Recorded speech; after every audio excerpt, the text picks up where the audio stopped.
વલસાડ નગરપાલિકાની સભામાં તીખાસુર, શાસક પક્ષે જ ઉઠાવ્યા વિકાસના મુદ્દા, સભામાં ગરમાવો.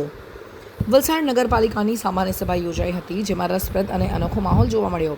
સભામાં શાસક પક્ષના સભ્યોએ જ વિરોધ પક્ષની ભૂમિકામાં દેખાયા હતા અને વિવિધ જાહેર સમસ્યાઓને લઈને ઉગ્ર રજૂઆત કરી હતી. નગરમાં વધતા કચરા પ્રકરણ, ગટર વ્યવસ્થા અને રોડ રસ્તાના અધૂરા કામોને લઈને શાસક પક્ષના સભ્યોએ જ પ્રશાસન સામે પ્રશ્નો ઉઠાવ્યા હતા. સભામાં આ મુદ્દાઓને લઈને તીવ્ર ચર્ચા અને રજૂઆતો થઈ, જેને કારણે સભાનો માહોલ ગરમાયો હતો. 7 મિનિટ લાયસન્સ વગર ચાલે છે. મારી પાસે 17 તારીખના વિડિયો સાથેના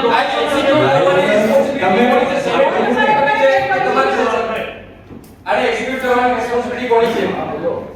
કઈ બાબતની? આ ડોરની ને આ ડોરની એક્ઝિક્યુટ કરવાની રિસ્પોન્સિબિલિટી સેનિટેશન ડિપાર્ટમેન્ટની છે. સેનિટેશન ડિપાર્ટમેન્ટની સાંભળો, સેનિટેશન ડિપાર્ટમેન્ટની ઉપર કઈ ફરિયાદ આવે છે તો મારી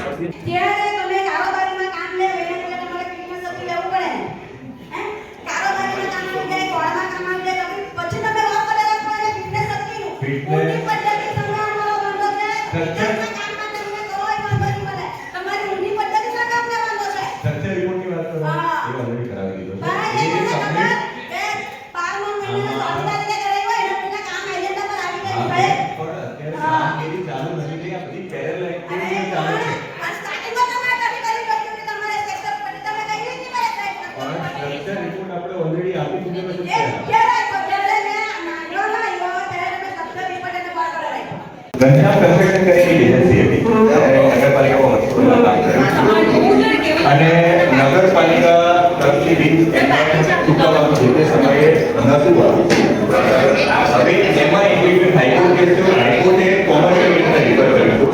કોમર્શિયલ કોર્ટની અંદર ચૂકવવાનો આવ્યો અને હાઈકોર્ટની પછી કોમર્શિયલમાં ચૂકવવાનું 23 લાખ રૂપિયા અને કોમર્શિયલ ઇન્ટરેસ્ટ નગરપાલિકાએ એસ પર આપણે અપીલમાં અપીલમાં પછી કોમર્શિયલ નિષ્ઠાવી આપ્યું અને હમણાં જે આપણે વોરંટ આપ્યો એના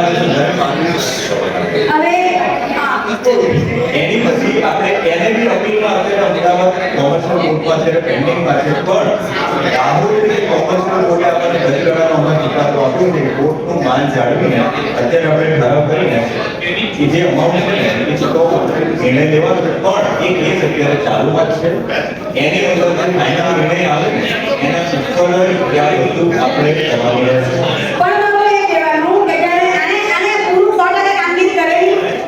એ આમાં બે હવે એ જે વસ્તુ છે ને આપણે એટલા માટે અપીલમાં ગયા છીએ અને આ અપીલમાં હું પોતે જ અપીલ જવાનો છું વકીલ શ્રી સાથે. એટલે આપણે નગરપાલિકાના પક્ષમાં ચૂકવવાનું